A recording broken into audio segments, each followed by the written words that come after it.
Hey folks, it's Fernando doing a quick video here for the More Survivalists, and I was just about to replace the safety in my somewhat new, at least new to me, Mossberg 500. This is a nice model because it's the, I don't know if the camera catches it there, it's the Mossberg 500 ATP. That's actually stands for A as in Mossberg A, the 12 gauge tactical police version. It's one of the earliest versions of Mossberg in terms of tactical, in this case like a riot shotgun, you know, with rifle sights and a 7-round capacity. So overall good, nice shotgun. I'm happy with it. And a couple thoughts I was just having in terms of, you know, sticking to proven, time proven,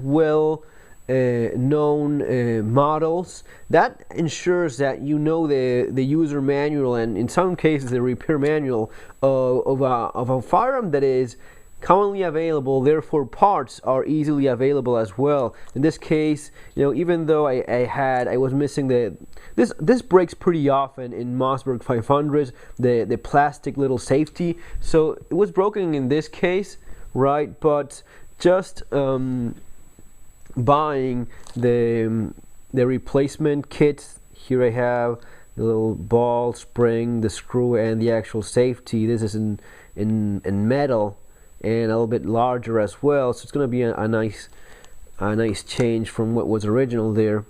And of course the little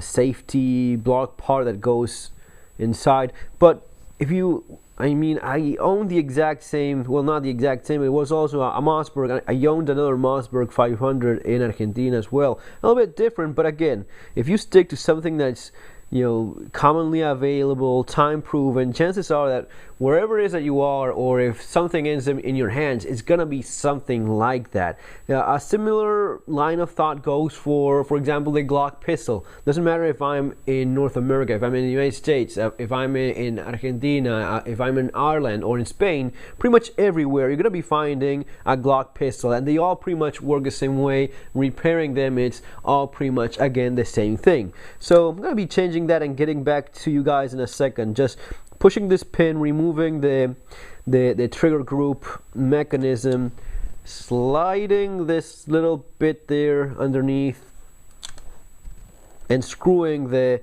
safety in place. Okay, so simple enough repair. One of the things I've read is that folks sometimes have a little problem with that little ball falling out of place and getting locked in there in the red dot.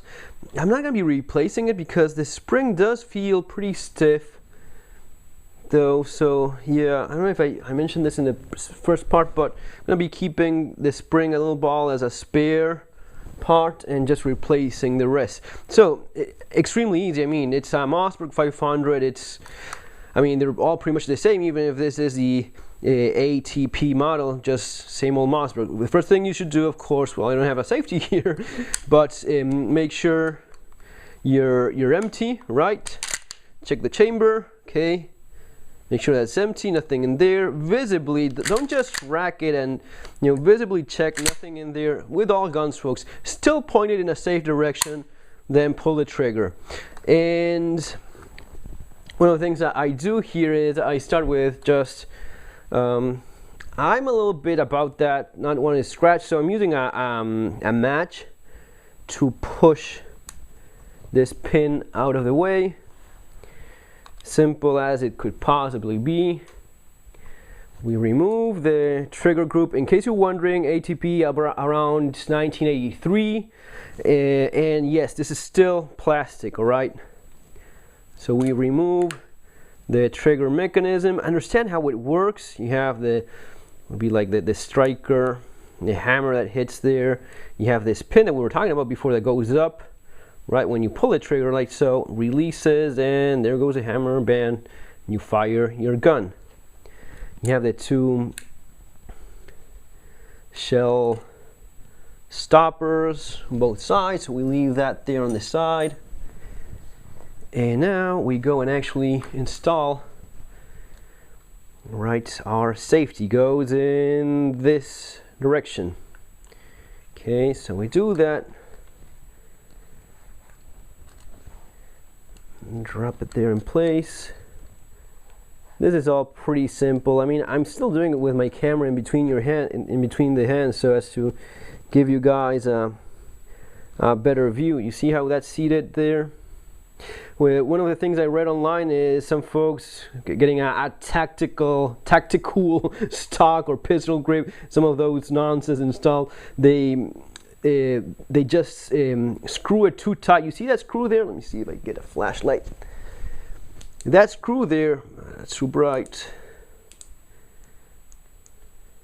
That screw there, right? That one, if you tighten it too much and it goes through, what you're going to be doing is, guess what? You're going to be pushing and bending your safety block. This block that goes up like that, you're going to be, twisting it. So again, understanding how your gun works, that's all very much important. It's actually key so as to not mess things up. So safety in place, and keeping it like that.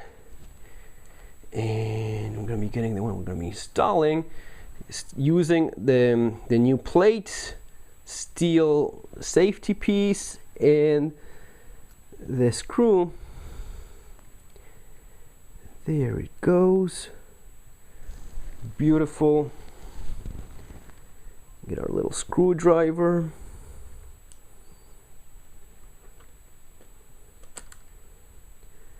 Try not to scratch everything too much, but all in the name of science. Yeah, just messing around. So yeah, give it a good, don't overdo it, but just a good solid twist, just to make sure it's not going anywhere. It is a shotgun after all. That should do. Let's test it. Beautiful, sounds very well. Maybe a little more. That's it. That's all it's needed there. So we assemble it again. These will be going facing towards the shell that's stopping. Shells go there. Okay, these are the ones that stop it from getting out of the tube, unless that's actually same with this one. Bent, the bendy part is towards the center. Okay, we have that.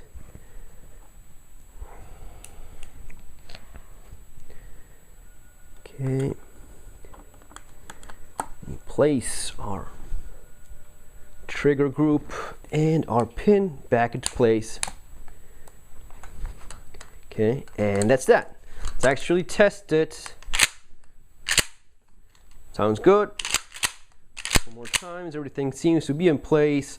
Let's see our safety, if it's working now. It's engaged, so I'm trying to pull the trigger, doesn't work. Pull it forward, red button, red means ready to fire. Pull the trigger, and that's that. So as you saw, simple enough. And you know, the kind of thing that I always talk about is sticking to models that are well known, parts available that you know how to work with them, and you know, if someone gives you a gun or someone needs a gun fix, kind of thing that you'll know how to do. Folks, it's gonna be all for now. Remember to subscribe, take care, see you on our next video.